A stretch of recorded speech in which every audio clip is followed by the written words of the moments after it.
Good morning and happy Sunday. Today I'm going to read you a story about the Kindness Quilt, and I think it's an excellent story. And I'm thinking that perhaps all of us at ECC can make our own square on paper of a kindness quilt, and when we all get back together, we can share it. So this is the Kindness Quilt. It's written and illustrated by Nancy Elizabeth Wallace, and it has bunnies on it. Okay, so here we go with the Kindness Quilt.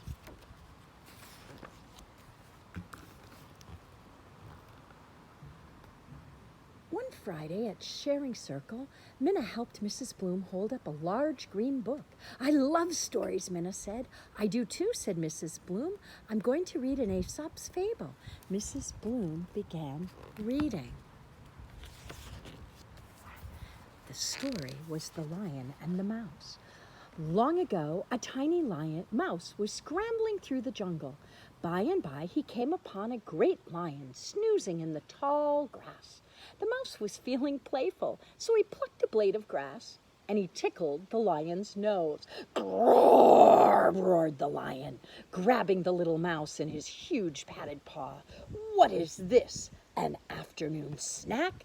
Oh, please, please, please don't eat me," begged the mouse. "Someday I will do something nice to help you." "Ha, ha, ha, ha, ha," laughed the lion. "You help me." But he let the lion go, and he fell back to sleep.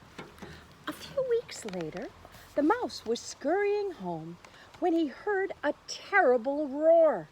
There was his friend, trapped in a net. The little mouse gnawed on the ropes with his sharp teeth and set the mighty lion free. When the story ended, Minna sat down. Mrs. Bloom said, "What's the moral of this story?" I know," said Minna. "It's about kindness. The lion let the mouse go, and then the mouse helped the lion. I think they're both happy about being kind." Tyrone said, "It shows you can be kind whether you're big or little."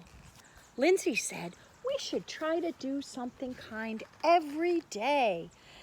Dave said, "I'm kind to Noodles." "Yes," said Mrs. Bloom, "kindness is a good thing for all of us to practice, no matter how big or how small we are. I know you are all very kind, so let's celebrate kindness with a do and draw share kindness project."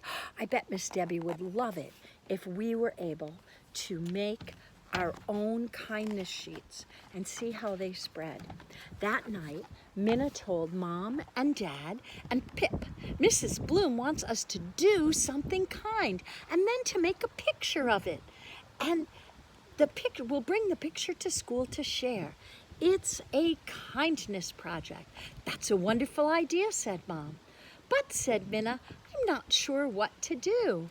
"We can help you with your ideas." Early Saturday morning, before Mom and Dad got up, Minna read to Pip. "Reading me books is a good idea for your kindness picture, Minna," said Pip. Minna nodded, but she said, "I'm still thinking." It's nice when people share us ideas, but sometimes we like to think of our own. Okay. Before lunch, Minna went with Mom to the community cleanup day. "Picking up litter in the park is being kind to our earth," said Mom. "That could be an idea for your kindness project." Minna nodded, but she said, "I'm still thinking."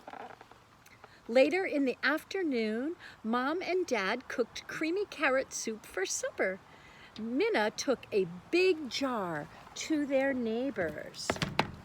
What do you think her dad's gonna say? That could be a kindness project. After supper, Minna got a pencil and paper. "Kindness, kindness," she whispered to herself. "There are lots of kinds of kindness." Dad brought Minna a snack. "Yum," said Minna. "Sharing the soup with Mr. and Mrs. Checker could be an idea for your kindness picture," said Dad. Minna nodded. "Yes, but I'm still thinking." "You can use my new markers," Minna said. Pip. Minna started writing and drawing. Later, Mom tiptoed in and brought Minna scissors and more paper. Minna smiled. "Thanks, Mom." And then Minna started cutting. On Sunday afternoon, Minna looked at what she had done and what she had drawn. She had picking up the trash, sharing soup, my family helping me, reading books, and kindness is. Minna had a great idea. She found her glue stick and she went to work. At school on Monday, everyone brought their artwork. She listened as Carrie, Tyrone, Kyler, and Lindsay shared pictures of their acts of kindness. See all their acts of kindness? They all did different things. When it was Minna's turn, she held up her artwork. "Oh," said the class. "It looks like a beautiful quilt," said Lindsay. "Wow," said Tyrone. "If you want to, you can make yours look like a quilt too," said Minna. "Great," said Mrs. Bloom. "Let's get out the art materials. Kyle, Carrie, Tyrone, Lindsay, since you shared your kindness art today, you can work on your quilt squares. Minna can help you."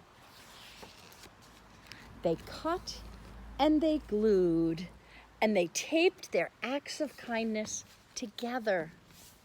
I bet we can do that at our church.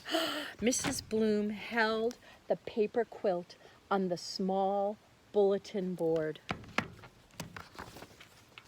As the days passed, more acts of kindness happened.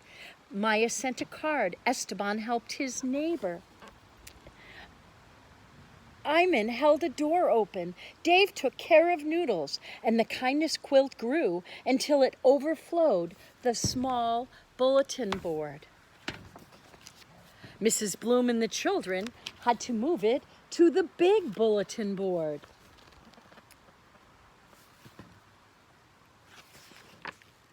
As more days passed, more and more acts of kindness happened. Jacqueline was kind to Keisha. Keisha was kind to Zach. Zach was kind to AJ. AJ was kind to Minna. When the kindness quilt overflowed the big bulletin board, what do you think happens?